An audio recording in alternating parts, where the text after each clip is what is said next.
Minutes to get on here, and I have about 1 hour, and then I have to make a phone call, and then I'll be back. So today we're going to talk about the contest of mayors, because I have a couple of people in my group that wanted an updated video. I will say this: I've trained a lot of people in CoM. The people that I've trained have been pretty much, almost all of them have been teachable. Okay, I've only had a couple people that I just could not, didn't matter what I did, what I said, they just couldn't get it, right? And so, as many of you guys know, I analyze a lot of stuff. Hang on just a second here.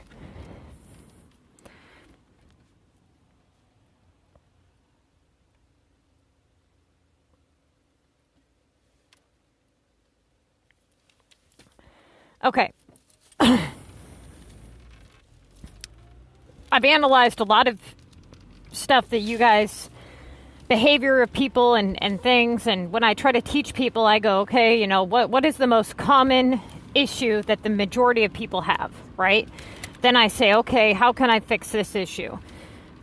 Well, you know, I've noticed that with a lot of you guys, it seems to be that you're just not thinking enough, if that makes sense. You're trying to look at it as if it has a very simple answer.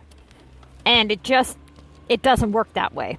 Okay, so last night I started asking some questions in my group on, okay, out of these couple tasks, which one do you choose in this particular instance? And the first one was almost a trick question.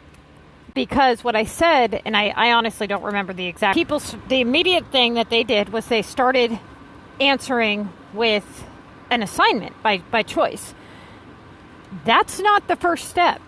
That was the trick question. I said, what do you do first? The first thing you do is look at the situation.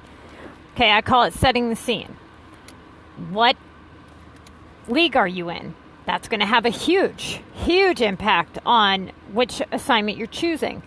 How much time is left? How many tasks are left? What level are you? Why do these things matter? They matter greatly on every single thing. So if somebody in my group, if you were to cross off all the names, and I didn't know anything about anybody's city, and they were to just show me a list of assignments without showing me how many tasks are left, how much time is left, what level they are, I can tell you right now that I cannot adequately give them the correct answer. I can't. There's no possible way for me to give them the correct answer with the information provided. Why? Because it matters greatly on everything. If you're in Mega, you're going to make way different choices than if you're in the lower lakes. Let's say you have a beach in your list for 2,400 or 2,500, and you're not in Mega. I never bothered to look and see which league you're in before telling you to do or not do that assignment, right? Let's say that, okay, let's say it's the beginning of the contest, right? Notice how I stated that. It's the beginning of the contest, and you have an assignment, 2,300 for feed, okay? You have a 1,200 flour and a 1,700 metal. Which do you do first? How many people here picked metal? Why? That is absolutely wrong. Why would you pick metal over feed when it's worth less? Because it gets done quicker. But if you paid very close attention to what I said, that is, it's the beginning of the contest. It's not a race. As long as you can finish on time, finish all your assignments, the goal is to get as many points within the limited number of assignments that you have. Now, you have a whole list of things that you have to look at. If you constantly pick ones worth less points, that's going to add up and it's going to really hurt you later. Now, really think about this. If you want to run a 2K average, which is the minimum you should be aiming for in Mega, how much do your choices really affect you? Well, if you pick a task worth 1,700, you are now 300 points behind on your average, meaning your next task has to be worth at least 2,300 points to make up for the one that you did that was worth less. So let's say you had to cancel one. Okay, if you have to run a 2K average, you basically just eliminated 2,000 points by canceling a task, right? Because that's what your goal is to hit a 2K average. So that being said, you have to make up for that entire task. How are you going to make up for that if you have to run a 2K average on the next task? Well, that means you have to either do 2 tasks worth 3,000 points to make up for the one that you canceled. That's saying that you're on track. That's saying you have a 2K average already in play. Or you have to do 4 tasks worth 2,500 points, which again, how often do those opportunities come along? Not often, right? So now you have to take into consideration all the other tasks that are worth 10 points less than 2K, 50 points less here, 200 points less there. It really starts to hurt your score, almost to the point where if you cancel more than like 3 or 4 tasks, it's a major setback. It really is. So you guys really got to pay attention to when to cancel, when not to cancel. For example, let's say that let's say you have 5 tickets left. Okay. You have a 3K upgrade. Give me a second, you guys. You have a 3K upgrade. You have 2 2K upgrades. You have a coin and a key for 2,000. What do? You have a limited number of assignments left. You've got 5 tickets left. What's the first thing that you do? Well, I already know that everybody got it wrong. Okay? Because I know that the first thing everybody did once again was started looking at the tasks I'm talking about and not setting the scene. I said that there was 5 tickets left. What did I say about the leaderboard? Do you have a chance at winning? How far along are you in your pass? What is the purpose of your assignments? Are you winning? Are you trying to win? Is it even possible to win? How many tickets do you have left? Is it even worth it for you to proceed on? You know, is second place 80,000 points below you and definitely not a hacker? Is it mega we're talking about here? You got to set the scene. You got to really weigh out your options here.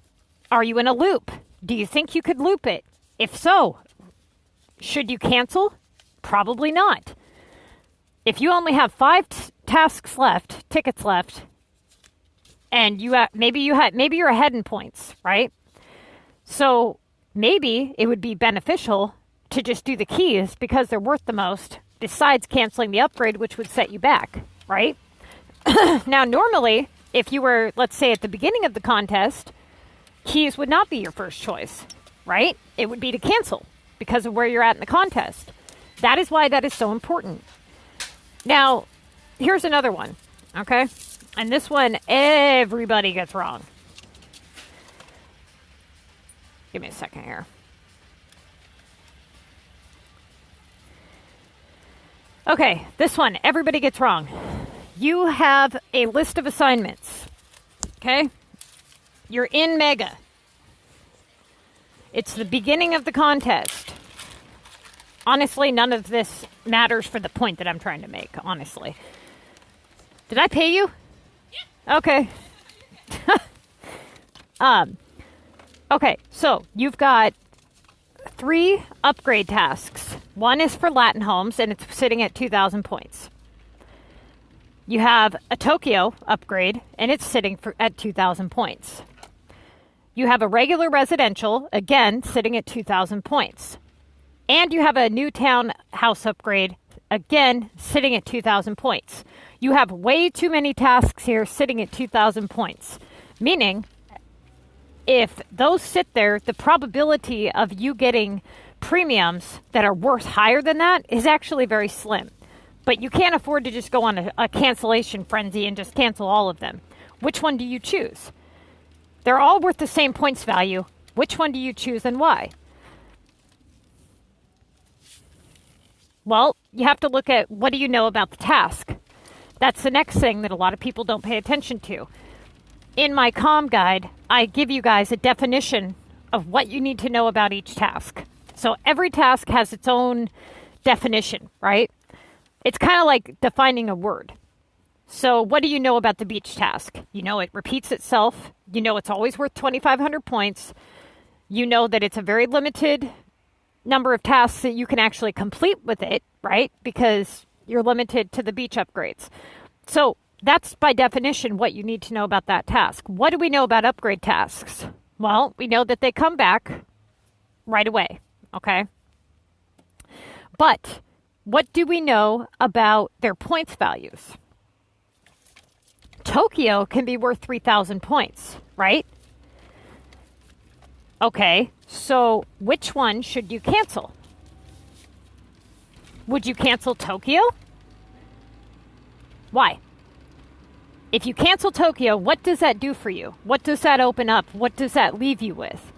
You have to look at possibilities opened up and consequences of said possibilities, right? So by you choosing Tokyo, what's going to happen is you have now just opened up the possibility of getting a 3K Tokyo if it were to come back, which would in turn be more problematic. You actually raised the chance of getting a higher task to pop up by canceling Tokyo over regular residential. See my point? So you actually want to go with something that has a lower points value probability. So, for example, regular residentials can only be worth 2,400 points maximum, okay? They don't go up to 3,000 points like the airport ones do. So it would stand to reason that as long as you had airport ones there, that would not be the one that you would want to cancel, right? If you had to pick between them. Then you would want to look at how long the tasks have been sitting. It's usually a good idea to cancel the ones that have been sitting there the longest, right? So if it were me, I would cancel regular residential because I know that the probability of it coming back of a lower points value is very high. And I have completely, 100%, by choosing regular residential over canceling Tokyo, I have completely 100% eliminated the possibility of a Tokyo 3K coming in because I didn't pick it, right? So I know that I couldn't possibly get a 3K regular residential. I've completely eliminated that possibility by not canceling that task. You're essentially, what you're doing is you have a list, okay? And what you're doing is you want to strategically pick each one of your tasks. And what you're doing essentially is you're wanting to block certain things from happening and then increasing your odds of other things happening. So you have a total list of possible assignments to you, right? And then you know by allowing certain ones to remain there that you have completely eliminated the possibility of one coming back, right? Or appearing at all. So, for example, let's say for right now, I have a 2K keys and I have a 2K repair, right? Now, I know that, let's say I was in Mega, I know that these are going to have to be done at some point. Why is that? Because they're holding points values, right? Realistically, if you look at your list and you break it down, you'll notice you always have one in your list worth 800 points. Always. And if you don't, it's because you just did it or canceled it and it comes right back worth 800 points, right? Then you usually have, hang on a second. I'm not in my normal area here. Give me a second here. You normally have,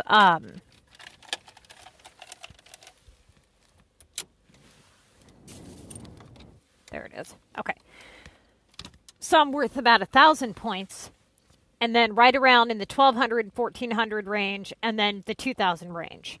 Now, then every now and then a 3K one will pop up, right?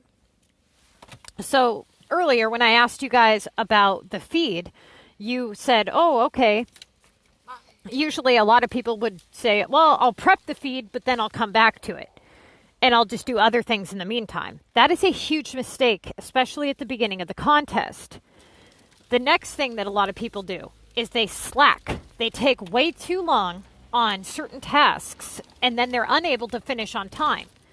You need to remember that Mega has 60 tasks plus 15 tickets, okay? And you have X amount of days to complete them, X amount of hours. Then you have to take into consideration downtime between assignments and sleeping and eating and work and life. Okay? In order to be competitive in Mega, you have to be really on top of it. You have to put in the time, and you have to really, really, really try. You can't just say, oh, I know the contest started, at this time, and I decided not to get to it for 18 hours. Then I came on, I did a couple assignments, and then I decided not to do anything for another 16 hours. You're not going to be able to win like that. Now, in the lower leagues, you want to do assignments like this. The key is in the repairs. Quick, fast, easy points. So many people just do not grasp that concept. You want to make the wrong choice in the lower leagues because it's not worth it to you to pay for flights to come back. It's not worth it to you to burn up your beach and your mountain upgrades. It's not worth it to do upgrades on houses at that point, right? So you really got to understand that that's why you're looking at city level. Okay, so for example, let's say you have... All right, here's a good one. This is a really good example. You have a 1980 point chem assignment, okay?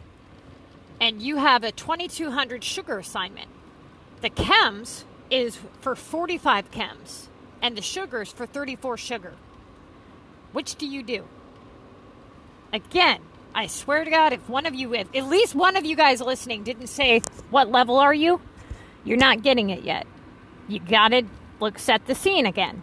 This is how you make your decisions. How do you know what's the right decision, what's the wrong decision? You have to know about the player. You have to know what's going on in the game.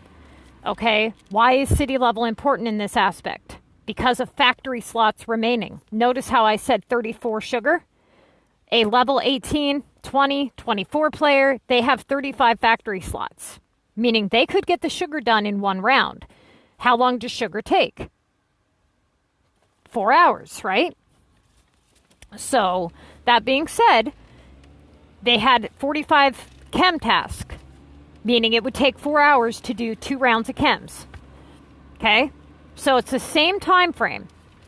One is worth 2,200 and one is worth 1,900. Which do you choose and why? This is a very tricky one. This one is a very hard one to choose, actually. It has a correct answer, but if you're not at least contemplating it a little bit, you're not on the right track here. Okay, so here's what we know about the sugar and chems task. So remember when I said you have to look at the definition of the task? What do we know about sugar and chems? What can we say about it? Well, it's a factory task. Can it be sped up? No. It cannot be sped up with token. Okay? That's problematic, but it's the same amount of time, so there's that. So why should we pick sugar? What do we do by picking sugar? Well, what do we gain by picking sugar? Well, we gain more points. It's worth 200 more points than the chemicals, right? Okay. What do we block off by picking sugar? We block off we open up the possibility that sugar can come back, right? So we know that it could come back. Do we want to open up that possibility?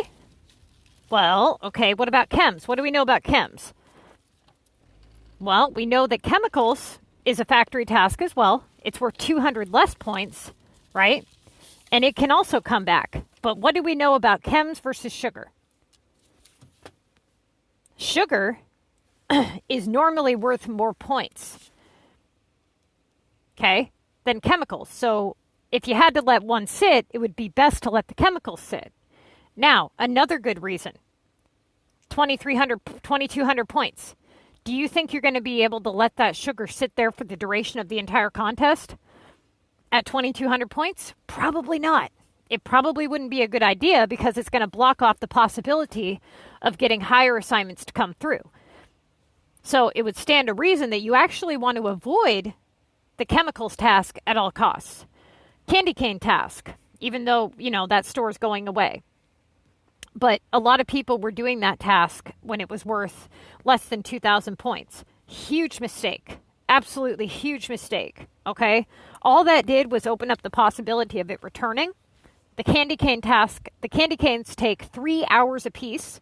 Even if you have enough gold tokens to run them over and over and over, think about how much tokens that is, how much of a waste of tokens that is. Then all you did by doing that task is you opened up the possibility of it coming right back.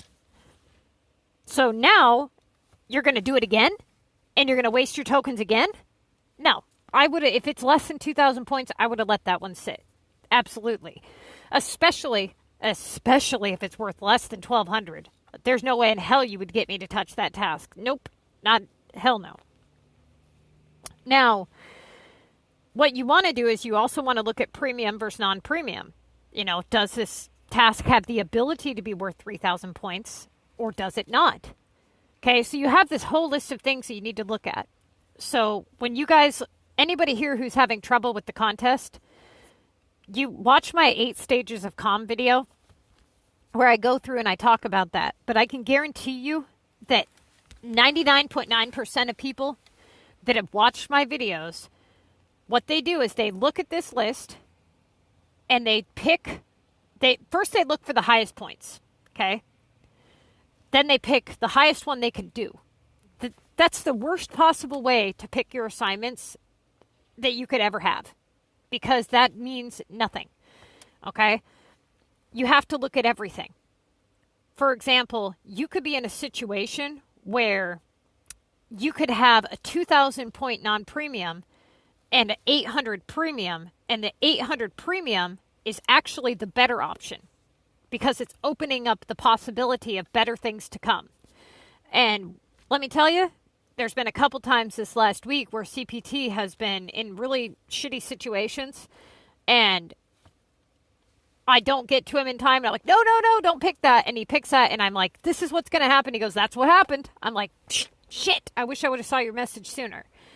Now, I do offer CoM training courses. Everybody that's taken it, like I said, most of them have been teachable. I would say about 2 of them have not been teachable. Everybody else, you can tell who's had CoM training and who hasn't. So last night, I was kind of quizzing some of the people in my group. It shows that they actually learned something. So basically, anybody here that wants CoM training, I only train 3 people at a time. Otherwise, it gets to be too much.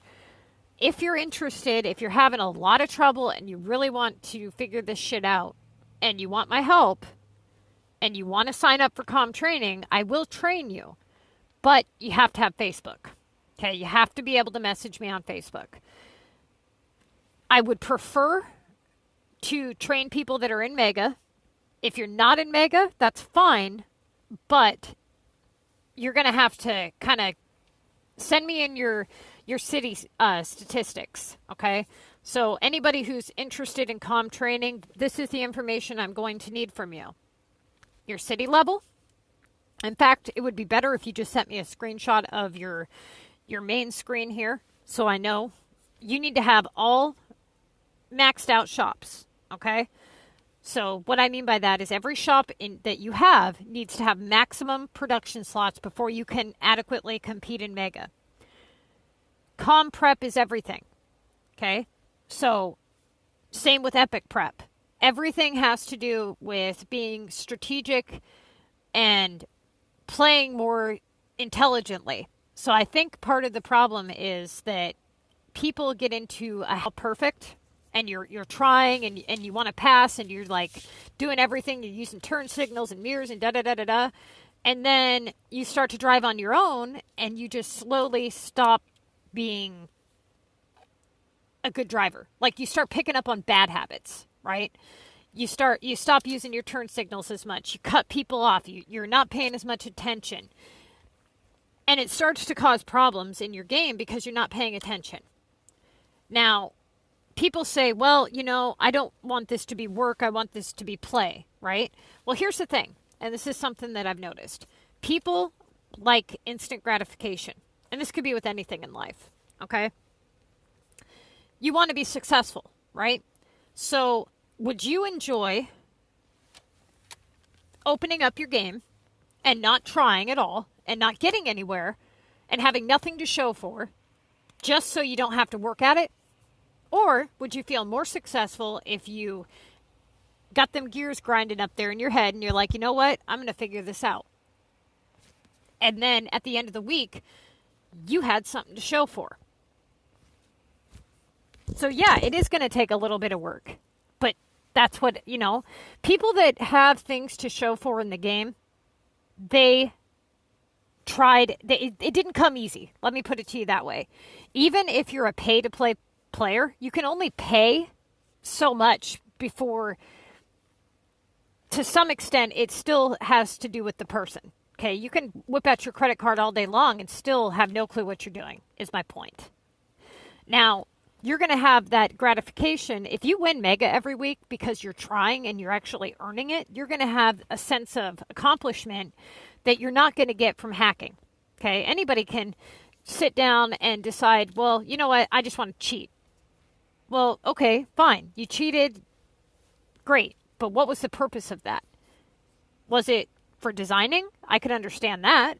Just designing in itself, just having like a kind of, they should honestly allow us to do that in the game, allow us to have this like free to play kind of creative mode where we can go through and just design. That would be really cool. But they don't. And so I think a lot of people, they want to see what potential they have. They want to build something really cool, but it's so hard to get, anywhere in the game and getting old buildings that they just say, fuck it and hack. Now, as far as anything else goes in the game, you're not going to get that same gratification as if you work for it, I guess everybody's different, but most people, they like to work at it. Now, I can tell you one thing. A lot of people come to me because when they're in a shitty situation. So 99.9% of people that play this game, I'm going to tell you exactly what happens. You go on Google, Apple, whatever. You download SimCity. You play. You get addicted to the little, okay, fill up my shops, and go over here and upgrade a house. And, you're just following along and everything's all good. Okay? You don't know anything about the game or what's going on, so you make a lot of mistakes, which is to be expected. Then you start to realize, oh, these services are running me broke. This isn't cool. How do I get more coin, right? And you just slowly start to struggle more and more and more. Now, if you're lucky, you struggled really, really bad, and you went on YouTube and you found my videos. But if you didn't, and you found other people's videos, you got bad advice, right? And now you go back to your game with bad advice. And you pick up bad habits, and you continue to level up, and you continue to completely screw yourself over to the point where, once again, now you're back on the internet trying to figure out how to not be struggling so much. Why am I always broke? Why can't I get anywhere? Is my storage always full? Why can't I win the contest of mayors? Everything is so difficult, right? For especially beginner players. And 99.9% of the cause of that is, honestly, aside from the lack of knowledge, is the type of player you are.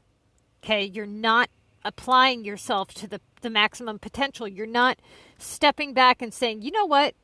How many people, and I remember when I first started playing SimCity, when I asked, I had joined in a group.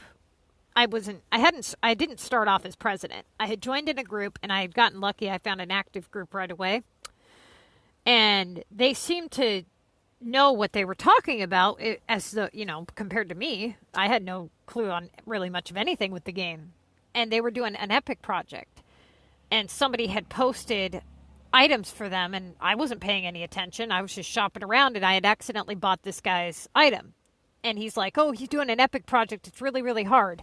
And I'm like, oh, okay. And he's like, yeah, these can take people all the way to the timer and da-da-da-da-da, and telling me just how difficult this was. So I'm assuming that this person being knowledgeable, or I thought they were knowledgeable, my mistake, that they knew what they were talking about and that this, in fact, was a difficult process. So I started kind of analyzing what these people did, and I would ask them questions because I wanted to learn, and I never went to the internet for help. And so one day I had asked them, I said, what's the most beneficial item to make? What turns the highest profit? And the items that they told me to make were, oh my God, dude, you couldn't be more wrong. You know, they're telling me to make beef, and I'm like, what?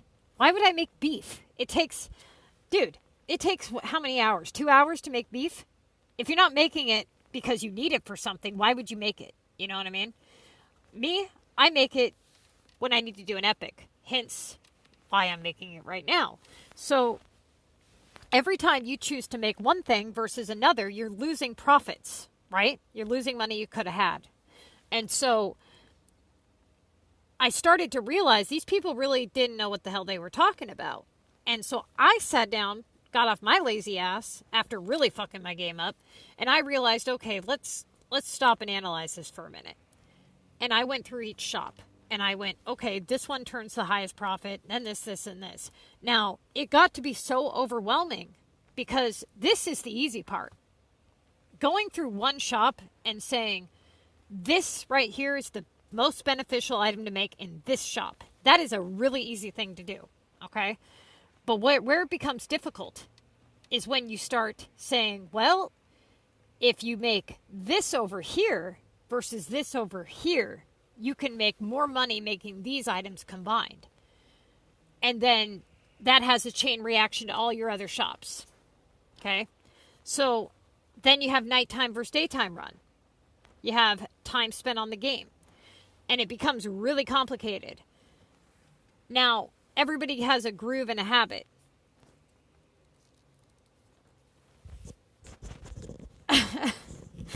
Thank you. The next thing, you guys, when it comes to tokens, anybody here who has picked up, and yes, I do sleep. Anybody here who has picked up my production guide, we didn't do the Santa shop because it's an absolute ripoff, but because it wasn't going to be around for very long. But when it comes to tokens, anybody here, if you don't know how to do the math on figuring out, you know, how much you can do on a token, I can make a video about that so that in the future, if there's something that you want to know that isn't in the guide, that you can do that, you know, so you know exactly how much time or how many items you can make on a token, right?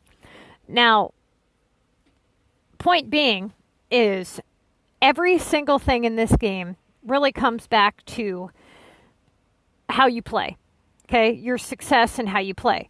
For example, coins are the easiest thing to get in this game, okay? They really are. But people are one-track minded, right? They only focus on one thing and nothing else. If you come to me and you say, and I'm going to tell you right now, the number one question I get asked, why am I always broke? How to get more coins? Those are the top two. And what is interesting to me is that's the easiest thing in the game, but the hardest thing for people to understand. And like I told you, I analyze everything. I look at everything. And I think, why is it that is the most difficult thing to do, to comprehend? And I realize, oh, because they're focusing on how do I get more, not how do I save what I have? How do I add to what I have? How do I do better? So, for example, Chronic, she's been in my group a long time, okay? I was in her depot the other day, and I noticed some of the items that she was selling. Now, she's usually broke quite a bit. She's a higher level player. And you start picking up on habits of people. And if I was to look at your gameplay and analyze everything you do for one day, just kind of sit there in the background and watch, I could tell you right now that 99.9% of your guys' problem when it comes to anything is that you're not focusing on everything, if that makes sense. For example, when you're broke, you're only looking at how to get more coins. You're not looking at how you're spending them, and you're not looking at what you're producing to get them. You're also not looking at the chain reaction that it has. Everything has its purpose in this game, okay? Every time that... here's some food for thought.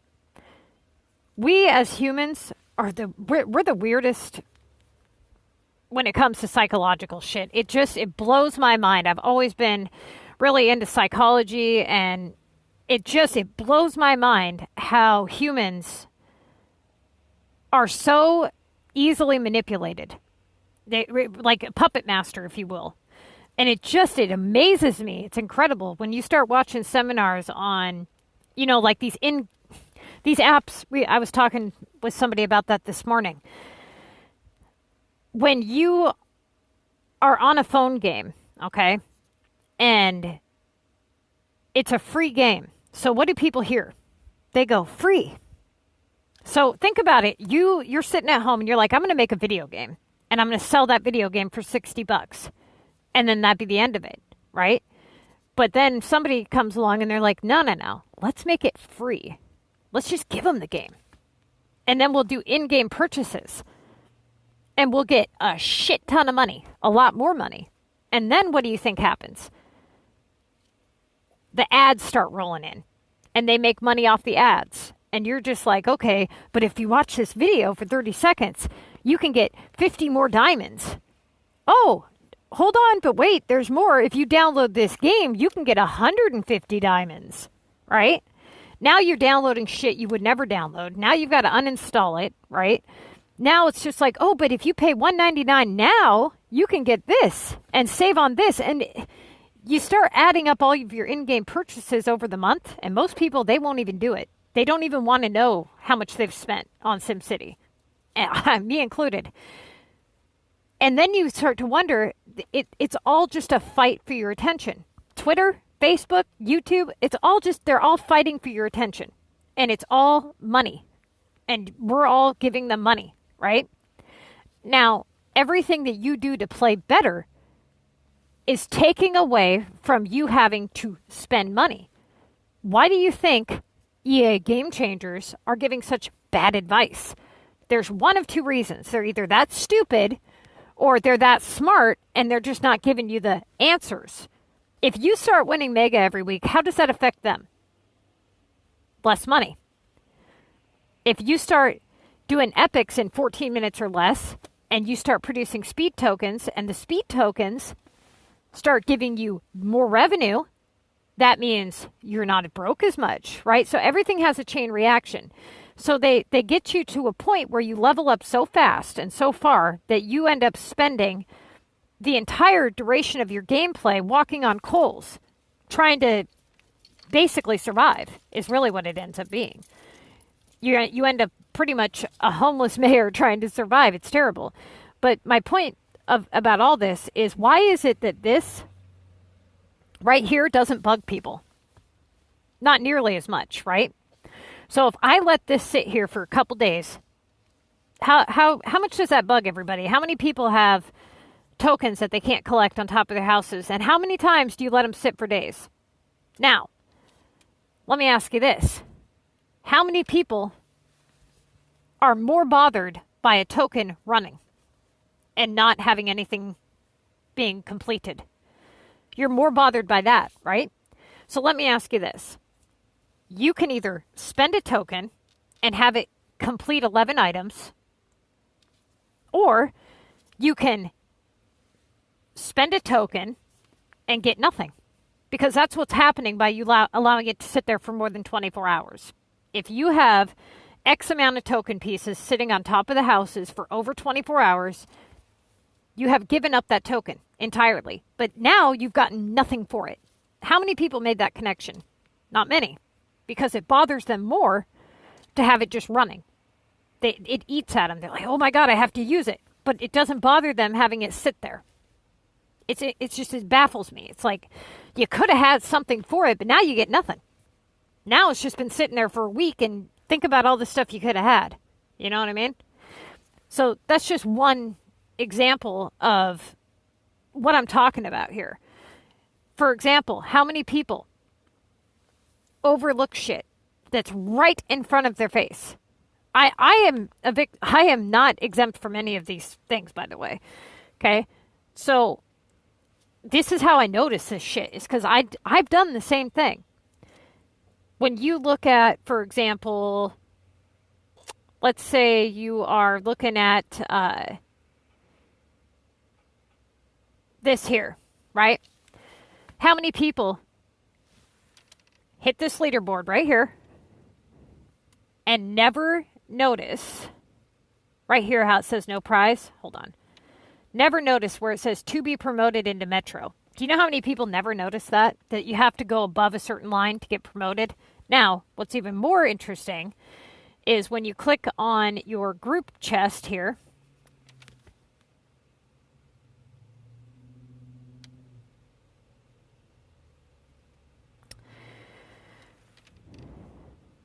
let's see. Right here is the club code for anybody that was wondering. Right here, the FAQ section. You know how many people have never even read this? But it answers really good. It does. It answers a lot of the questions that people have, right? So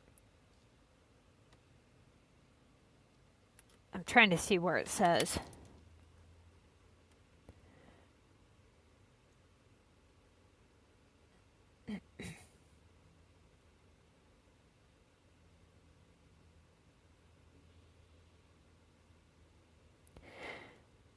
Okay. So when you guys do the challenge reward here, you have 25 players in your group, right? Now, what used to happen is people used to be able to join into the group and drop points and leave. And as long as they donated at least 3,000 points, they used to be able to collect the chest. So you could have hundreds of people collecting on the chest as long as they logged into the group before collecting the reward. Now, somewhere on here, and I can't find it right this very minute, they changed it to where now you're eligible if you place within the top 25 players within the chest. That is bullshit. I hate that. That's just stupid. But I can't find it right now. Point is, there's a lot of things, for example, right here.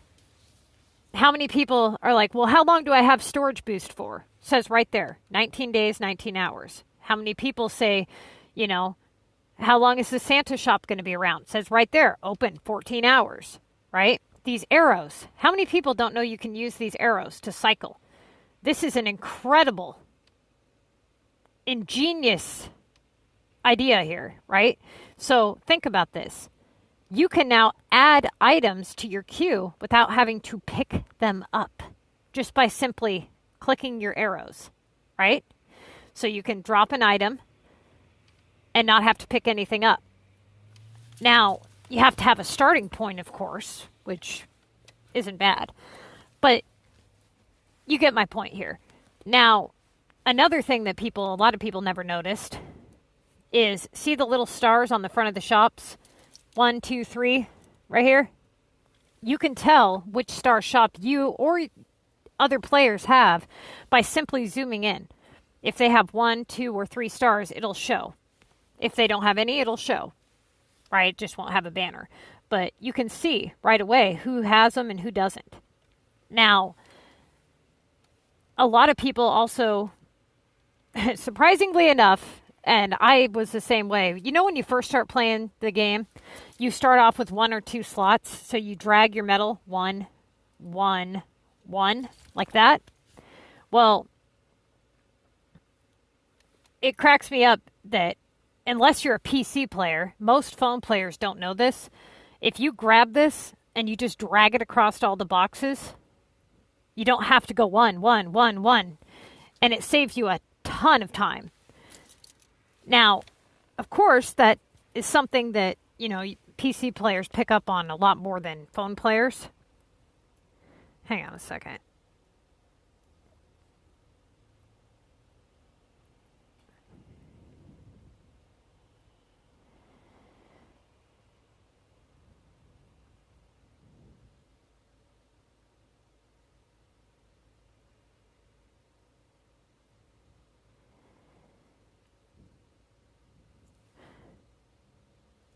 Oh, hell no.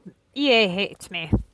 They fucking hate me. I have never seen You know, it wasn't till, and I don't want to like toot my own horn here, but it really seems as though a lot of shit has changed since I've been helping a lot of people. Because I'm going to tell you right now, in all my time playing this game, and it's been quite a while, I have never seen them make this many drastic changes, and they're all with things that I've talked about. You know, the moment that I talked about how to pick CoM tasks, all of a sudden I was telling people, don't go to level 30. Don't go to level 30. You don't want to have to do canister tasks. Now they completely eliminated it. I'm like, do your VU tasks every time because they're always, you know, they have a high probability of being worth 3,000. Now you never see that one really. All of a sudden, they fucked up everything. They just keep screwing it up. Now you've got this VU pass, right? And it's just like, what the hell? So as far as war goes, for money and stuff, honestly, war, again, if you really analyze it, it's absolutely worthless when it comes to the game itself, right? So if you're not entertained by the war feature, then the only benefit that it has to you is your contest to mayor's assignments. That's it. And when you look at it in that aspect, only play war for one of two reasons. If you actually enjoy it, or if you're doing it for the contest and the contest only. Now, that being said, what do you know about the war feature? You get war items to launch war cards, and you get war boosters, right? Pretty simple concept. But you have to remember that you are donating items to get war items, to get war points, to get war stuff. I mean, when you really look at what you put in to that attack, you have to look at what it costs you. And a lot of people, they don't look at the cost. For example, if you look at, let's say, airport shipments. Do you know how many airport shipments I do? 0. I don't do them for CoM either, but that's because I don't play competitively. Now, how many people here do airport shipments without it being for the contest? And the better question is why? If you're not building airport homes, why are you doing shipments? Now, for low-level players, if you add up the items and go based off the cost plus the item that you could sell from getting it, it's possible that you could benefit. But as a higher-level player, I can guarantee you that I do not benefit from doing airport tasks, or not tasks, but airport shipments. Now, this thing here, again, I don't benefit from this. So low-level players, they do, right? But higher-level players don't. It's better to launch the VU tower. Now, the other day, Steiner Hills had put up a video, and anybody who doesn't know, you know, who he is, he's a friend of mine who I've been helping give him design tips and stuff. A lot of you guys have seen him on stream. He was talking about the VU tower the other day, and he had mentioned that when you click on it, that the bouncing one, it shows you the most beneficial one you can launch. Now, me and him talked about it, and I just wanted to make a little correction on that. It doesn't show you the most beneficial, okay?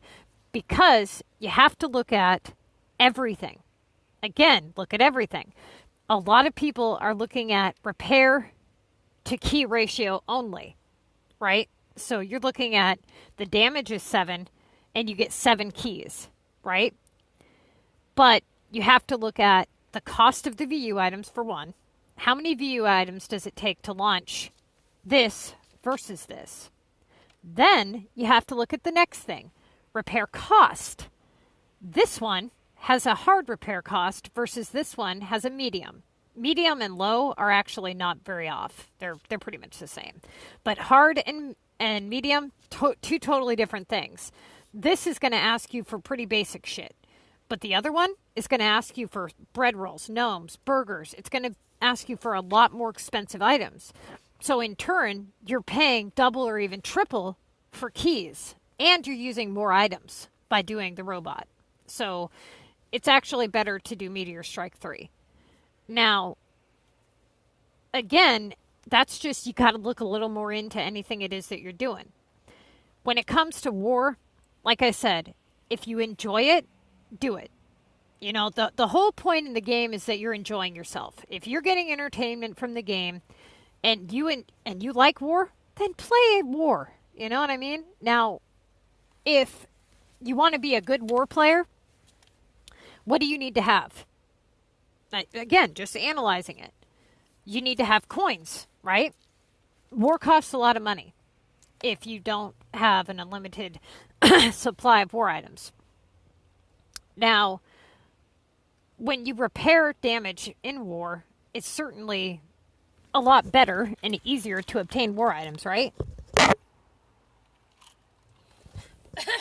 But when you look at cost, you want to say, okay, as a war player, you would benefit greatly from having coins, would you not? Which in turn would mean you would benefit greatly from having epic projects so that you can make more coin.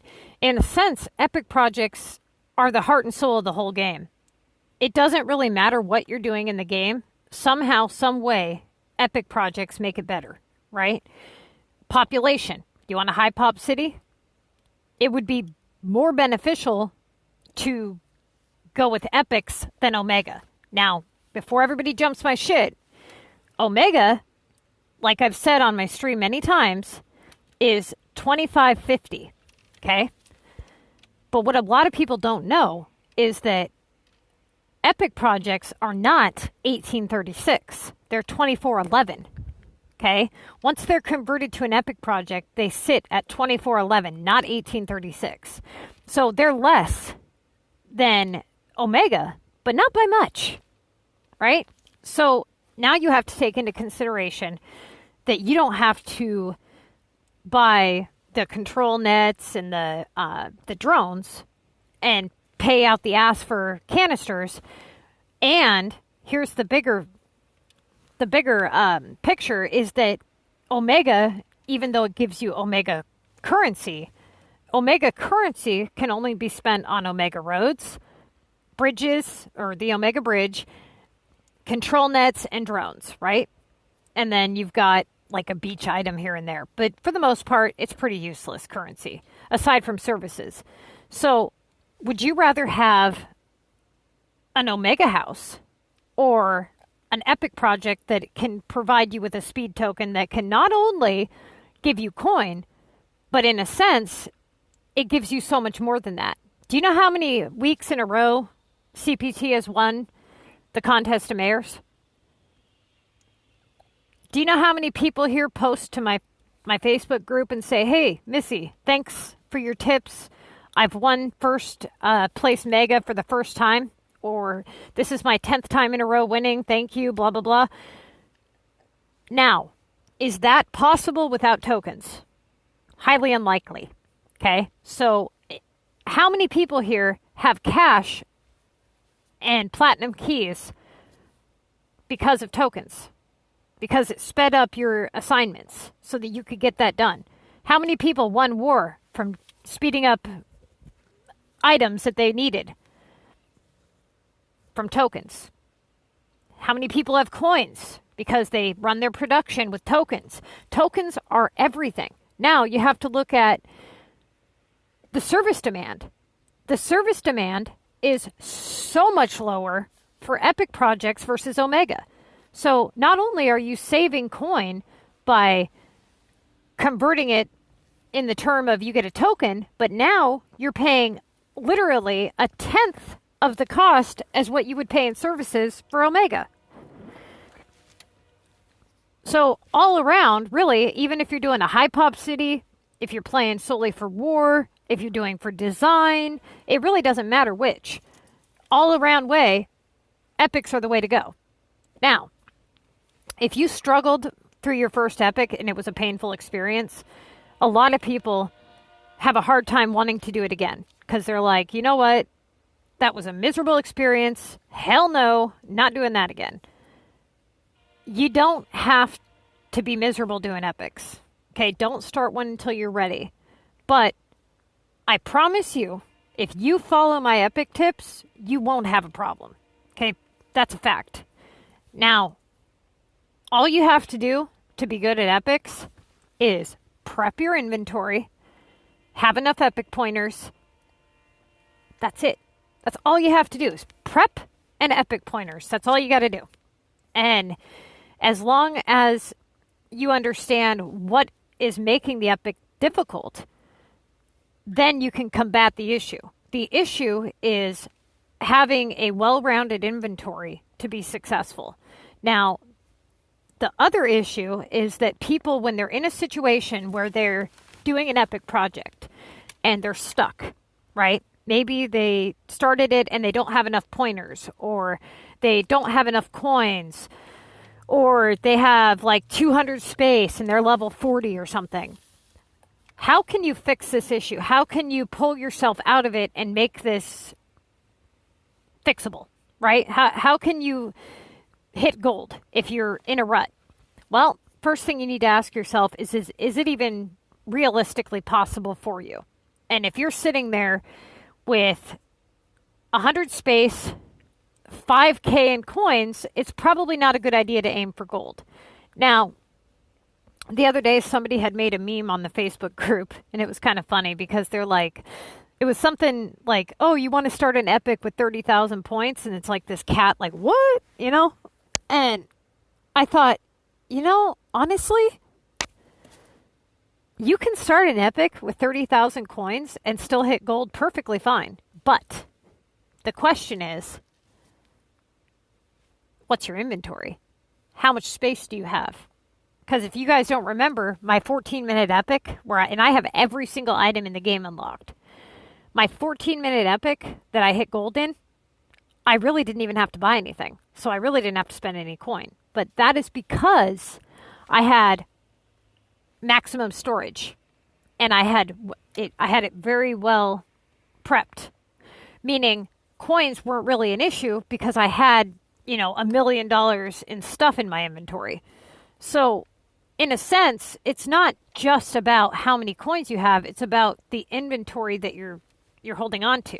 Now, a lot of people, they collect the stuff from their shops. Don't do that. Leave that sit. Make sure that you always have one thing making, of course. That way you're not losing money. But this right here is backup storage. Every shop, think of it like 10 extra storage. You have one item making and 10 sitting there that you can pick up at any time. Same thing with your side passes, right? This is inventory space that you don't have to take up, but it's guaranteed there when you want it. Don't collect on it if you don't have to.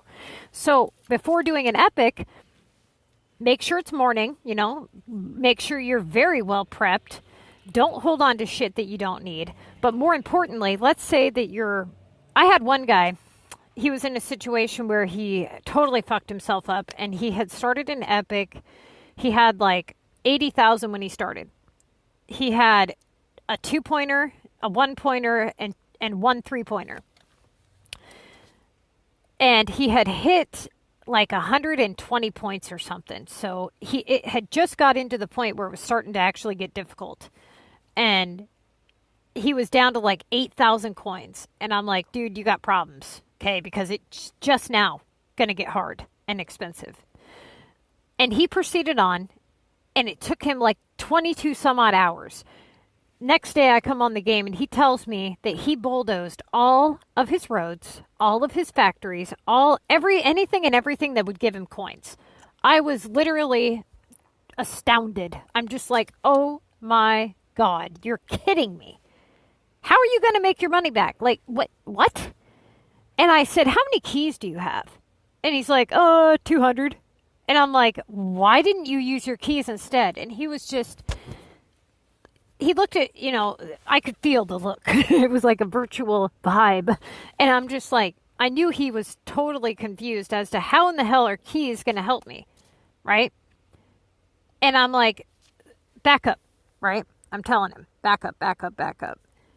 What do you need to be successful at an epic project? Pointers, items. That's what you need. Okay?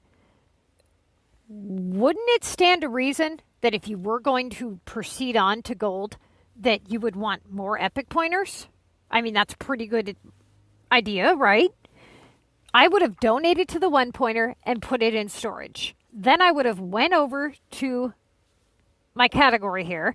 I would have went to whatever category I was doing my epic in, and I would have bought as many 4 pointers and 3 pointers as I could have to finish it, right? I didn't even think about that. Really? Ouch. So now, let's say this is where it got really bad. So I was like, well, wait a minute. He said he spent cash too. He spent like 1,000 cash or something. And he said that he was spending it on items so that he could finish. And I said, wait. So you went here, right? And you put down something. If you don't have it, it tells you that you have to pay the remaining amount, right? Then if you go and you need flour for something else, it gives you a different amount. He was paying more to make the items and then pay for them to be done than he would have if he would have just donated them straight, because he was paying for the materials for the items as well. Same with the VU tower. Do you know how many people pay the difference here? So they say, okay, I don't have enough to buy this remote, right? Like this.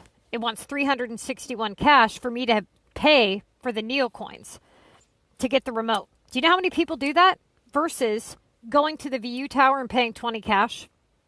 You can buy any VU item you want with 20 cash at the VU tower. If you don't have the item and you slide the bar over, you know, the little bars that pop up here when you drag it over, if you slide that over and you do not have the item, it's going to give you a cash option 20 per VU that you're missing versus spending 300 cash at the Omega thing. You know, everybody's been asking me that a lot lately if I play Minecraft. I do not play Minecraft. I have it, I own it, but I've never played it.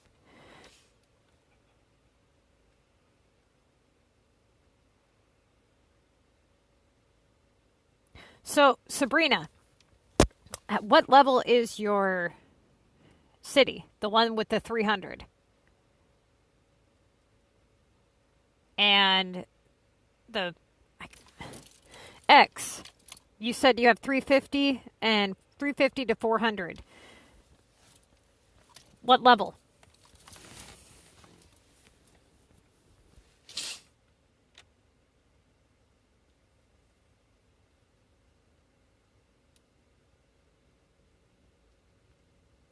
You should never leave level 24 until you have everything on the Missy's Building Guide. Okay, so you're level 24 and you said you have 300 storage, right? Okay, so when you said you need to figure out prep, are you talking epic or CoM? So here's the thing, you guys.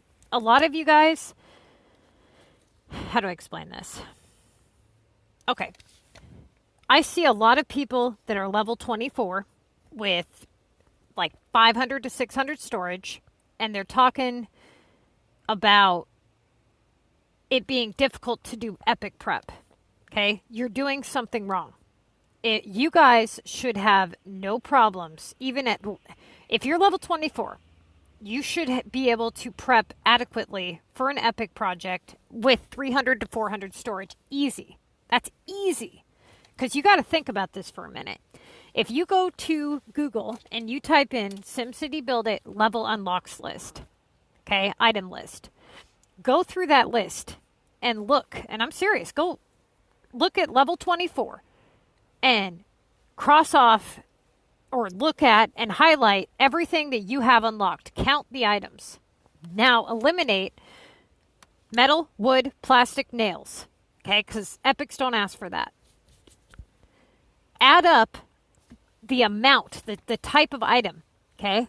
Now eliminate rares, airports, war items, you know, VU, beach, all that. Eliminate all that. Then add up all the regular items that it could possibly ask for, the variation of items. Now, if you're having difficulties prepping with, mind you, an extra 10 space, right, on each shop, plus whatever factory items you could put out, you know, maybe have two factories with, you know, glass, electrical, feed, have a couple of them, whatever, the night before, have those sitting there just in case. Keep everything well prepped on your shops. You got to get rid of the war. You got to get rid of you got to try to condense the rares. If you guys go through your inventory and you look at what is being taken up by just rares and war, it's probably at least half your inventory. If you add up all your rares, war items, anything that isn't just a regular item, you'd be surprised how much of your space is being taken up by that. That being said, now go through the list and think. I hit gold in 14 minutes and I have everything unlocked. Go down that list of items that you don't have unlocked. Now tell yourself, anybody here who's sitting at 500-600 storage, I have 810 storage. But look at all the items I have unlocked that you don't have. All the regionals. Every single regional map. I have every single regional item unlocked. And I can hit gold in 14 minutes. With 3-pointers and 4-pointers. Not even 5-pointers. So when a level 24 player is sitting at 500 storage, and they're saying that they can't hit gold in under an hour, you're doing something very, very, very wrong. You're not prepping properly. You're not prepping the right items. Once you do enough epics, you'll realize that epics have this pattern. Okay, they start off by asking for quick, easy shit. You donate a couple rounds, and then you'll start to notice that every single epic always finds one thing you don't have, and it is going to ask you for, like, I don't know, 40 of that.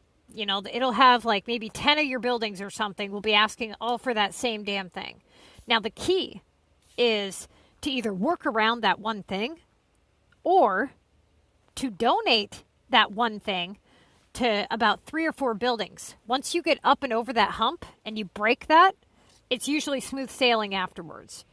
Now, usually what ends up happening, though, is people don't have enough opportunity, like variety. So they end up struggling to find that one thing, right? And that's what ends up blocking them. Or they end up broke and can't proceed on. So I always recommend that you never start an epic project unless you have at least 200,000 coins, okay? That's with maximum storage. That's a guaranteed safety net. I've never had an epic cost me more than 200,000 if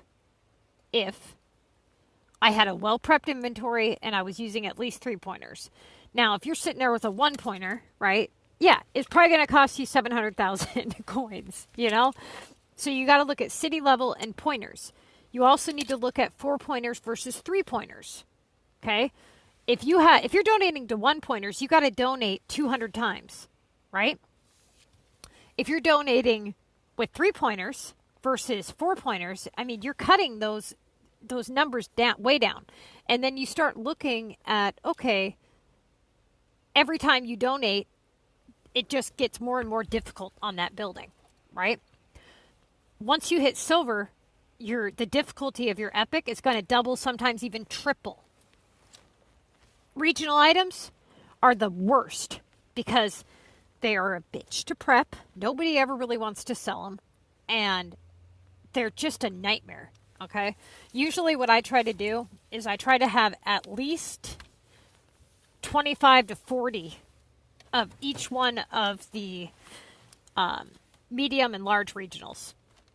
The only reason I haven't started the timed epic that I'm going to be doing is because, look at, I have, ice cream is not an issue. I can find that on global. Burger is not an issue. Bulbs, cheese fries, again, easy shit to find. But cheese, ladders, cream, microwaves, that type of stuff, I have to come up with the beef. You know, I've only got 18 beef. I need to probably get that up to like 25 or 30 at least. So that when I do my next, I'm going to be doing a timed epic, and I really want to beat 14 minutes. Now, beating 14 minutes with every single item in the game unlocked is not going to be an easy task. Considering, yeah, I'm not.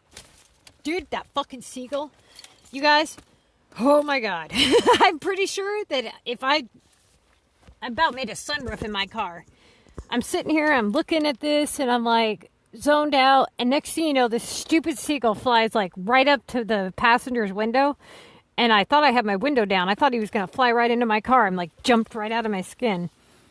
That squawking, it was probably the same squawking asshole that was here bitching in my face the other day. It's ridiculous. These seagulls are out of control. Dude, this seagull is an asshole. He's probably trying to go up on the light pole and shit on my car. Like, Jesus, man. Like, dude was flying like he... Oh, my God, he reminds me of that stupid thing out of The Little Mermaid. Whatever his name is. Okay, now that I've had a fucking heart attack. Jesus. I'm going to have a stroke. Oh, crap. You guys, I will be right back. I got to call this person. Dude, I should. I literally, you guys, I will be right back.